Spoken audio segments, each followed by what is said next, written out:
Mexe com eles, Bernardo. Tadinho, Bernardo. Leva a mão no vidrinho, eles querem conversar com você. É só por R$ 50. Então tá. Você vai me dar? Não. Mexe com isso aí, Bernardo. Por R$ 5 você dá? R$ 2. R$ 2, Tá bom, então vai lá.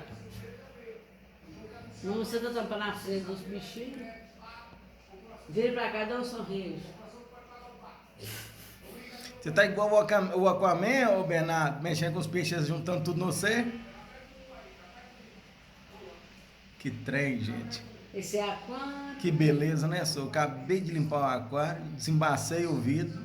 Agora meu sobrinho tá lá embaçando o vidro com a mão, engordurando o vidro. Que beleza. Vou fazer igual agora, que beleza.